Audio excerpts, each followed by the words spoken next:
Big boss season 7-ൻ്റെ പുതിയ 12-ാമത്തെ ആഴ്ചയിലെ captaincy ടാസ്കിനുള്ള മത്സരാർത്ഥികളെ തിരഞ്ഞെടുത്തിരിക്കുന്നു. ഇതിനകത്ത് ഏറ്റവും കൂടുതൽ 7 വോട്ടുമായിട്ട് നെവിനും 6 വോട്ടുമായിട്ട് ആര്യനും 3 വോട്ടുമായിട്ട് അക്ബറുമാണ് ക്യാപ്റ്റൻസിയിലേക്ക് മത്സരിക്കുന്നത്. ക്യാപ്റ്റനായിട്ട് തിരഞ്ഞെടുക്കാൻ നെവിനെ എല്ലാവരും ചൂസ് ചെയ്തതിൻ്റെ ഏറ്റവും കൂടുതൽ വോട്ട് കിട്ടിയതിൻ്റെ കാര്യം അനുമോള് ഇട്ടിട്ട് പോയ ആ ഒരു പ്ലേസിൽ നെവിൻ ആ കിച്ചണിൽ കയറുകയും നന്നായിട്ട് ഫുഡ് വെച്ച് കൊടുക്കുകയും ചെയ്തു എന്നുള്ളതാണ്.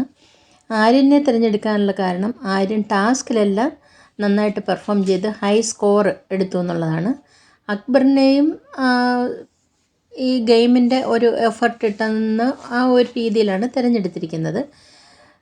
ഇത് ഇന്നലെ രാത്രിയിൽ ആദില നടന്ന് എല്ലാവരോടും പറയുന്നുണ്ടായിരുന്നു, എന്നെ തിരഞ്ഞെടുക്കണം, എന്നെ ചൂസ് ചെയ്യണം, എനിക്ക് ഒരു വീക്ക് എനിക്ക് എലിമിനേറ്റ് ആകുമെന്നുള്ള ഒരു പേടി വേണ്ടല്ലോ എന്നൊക്കെ പറയുന്നുണ്ടായിരുന്നു. പക്ഷേ അങ്ങനെ ഒരു ഗൂഢാലോചന എല്ലാവരുടെ തന്ത്രം മെനഞ്ഞെങ്കിലും അതിനകത്ത് ആ ഒരു രീതിയിൽ വന്നില്ല.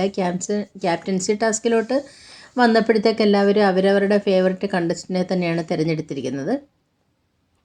ഏതായാലും അങ്ങനെ 3 തുല്യ ശക്തികളാണ് വന്നിരിക്കുന്നത്. ഇതിനകത്ത് ചാൻസ് കൂടുതൽ അക്ബറിന് തന്നെയാണ്. കാരണം ഫിസിക്കലി കുറച്ചുകൂടെ മറ്റുള്ളവരെക്കാട്ടിൽ ചെയ്യാൻ കഴിവുള്ളത് അക്ബറിനാണ്. പക്ഷേ എന്ത് തരം ടാസ്ക്കാണ് എന്നുള്ളതിനെ കൂടെ ഡിപ്പെൻഡ് ചെയ്തിരിക്കും.